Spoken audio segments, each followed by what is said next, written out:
जाऊया आपण. दत्ता भरणे यांनी पदभार स्वीकारलेला आहे कृषी मंत्री पदाचा. कॅबिनेटची बैठक आहे आता 12 वाजता. त्यापूर्वी दत्ता मामा भरणे कृषी खात्याचा पदभार स्वीकारताना दिसतात. आमच्या पक्षाचे अध्यक्ष तटकरे साहेब, प्रफुल्लभाई पटेल साहेबांनी, महायुतीचे सगळ्याच प्रमुखांनी, नेते मंडळी आणि माझ्या सर्व ग्रामीण भागातील सर्व सामान्य शेतकऱ्यांच्या आशीर्वादामुळे या राज्याचे कृषी मंत्री म्हणून त्यांनी सर्वांनी सेवा करण्याची संधी दिली. निश्चित प्रकारे या सर्वांचे मी आभार मानतो. आत्ताच मी आलेलो आहे, पहिल्यांदाच ह्या खुर्चीवरती आपल्या सगळ्यांच्या साक्षीनं बसलेलो आहे. आता आज हा पदभार मी कृषी विभागाचा स्वीकारतोय. मी निश्चित प्रकारे एक शेतकरी म्हणून हा पदभार स्वीकारताना मला अत्यंत अभिमान आणि जबाबदारीची जाणीव पण या निमित्तानं होत आहे. मी एक शेतकरी पुत्र आहे, त्यामुळे शेतकऱ्यांचे प्रश्न, शेतकऱ्यांच्या अडचणी ह्या मला माहीत असल्यामुळे निश्चित प्रकारे भविष्य काळामध्ये या विभागाच्या माध्यमातून माझ्या सर्वसामान्य शेतकरी बांधवांना कशी मदत करता येईल, कसं सहकार्य करता येईल, शेतकऱ्यांच्या बाबतीमध्ये कुठले निर्णय घेणं गरजेचं आहे, कुठले हिताचे आहेत, याचा मी निश्चित प्रकारे मुख्यमंत्री, दोन्ही उपमुख्यमंत्री आणि सर्वांच्या सहकार्यामुळे प्रयत्न भविष्य काळामध्ये करील, ही खात्री, ग्वाही मी आपल्या माध्यमातून मी देतो. आणि शेवटी मी जरी राज्याचा कृषी मंत्री असलो, शेवटी मी माझ्या सहकाऱ्यांना, प्रशासनातील अधिकाऱ्यांना आणि प्रसार माध्यमांनी विनंती करतो की आपणही मला या कामी सर्वांनी सहकार्य करावं. शेवटी मौलिक आपण पण खूप दिवस यामध्ये आपल्याला पण खूप माहिती आहे.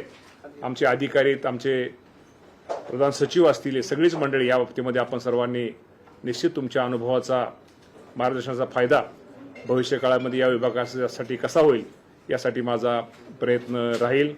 आणि पुन्हा एकदा माझ्या सर्व आपण सगळेजण या निमित्तानं उभं राहिला, आमचे सगळेच सहकारी आमचे शेतकरी बांधव उपस्थित राहील, त्याबद्दल सगळ्यांचे आभार मानून मी थांबतो.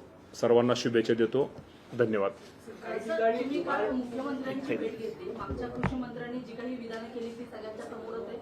मुख्यमंत्र्यांनी काही खास सूचना दिल्या, काही सल्ला दिला किंवा काही मी मुख्यमंत्र्यांची आणि उपमुख्यमंत्री दादांची, एकनाथ शिंदे साहेब मला काल भेटले नाहीत, मी त्यांची पण भेट घेणार आहे. आणि शेवटी हे सर्व ज्येष्ठ नेते, ह्या सर्वांचा खूप कामाचा अनुभव आहे. आणि मुख्यमंत्र्यांनी निश्चित प्रकारे त्यांनी काल मला एक सांगितलं की तुम्ही राज्यामध्ये प्रत्येक ठिकाणी जाऊन शेतकऱ्यांचे प्रश्न, शेतकऱ्यांच्या अडचणी जाणून घेऊन शेतकऱ्याला कसा न्याय देता येईल ती भूमिका तुम्ही निश्चित प्रकारे घ्या. आणि एक राज्याचा प्रमुख म्हणून मी तुम्हाला जे काही सहकार्य लागेल तो देण्याचा प्रयत्न माझा राहील. सर, काही ठिकाणी दुबार पेरणीचंही संकट आहे. तुम्ही आतापर्यंत आढावा घेतला असेल की अशी ठिकाणी काय पाहण्यात म्हणूनच काय झालं, थोडी आपली जमली झालेली पत्रकार परिषदेत दुपारनंतर माझ्या ह्याच्यानंतर होती, पण आपण अगोदरच आला, कारण का दुपारनंतर आम्ही साहेब एकत्र त्याचा आढावा सगळ्या ह्याचा घेतोय. आता फक्त मी 4 घेण्यासाठी आलो. कॅबिनेट मिटिंगला आता प्री कॅबिनेट आता 11:30 वाजता आहे आणि त्यानंतर 12 वाजता मिटिंग झाल्यानंतर 2 वाजता मी संपूर्ण या विभागाचा आढावा घेणार आहे. पण त्या बाबतीमध्ये आपण निश्चित प्रकारे जे काही शेतकऱ्यांचं नुकसान, शेतकऱ्यांसाठी जे काही करणं गरजेचं आहे आणि जे केल्यामुळे शेतकऱ्याचं हित साधल यासाठी प्रयत्न माझा राहणार आहे.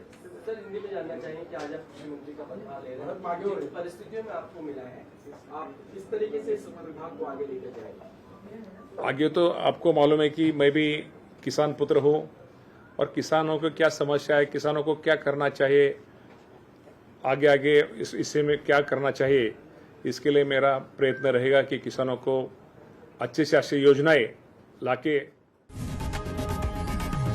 लोकशाही मराठी ऐका, पहा, जागरूक रहा.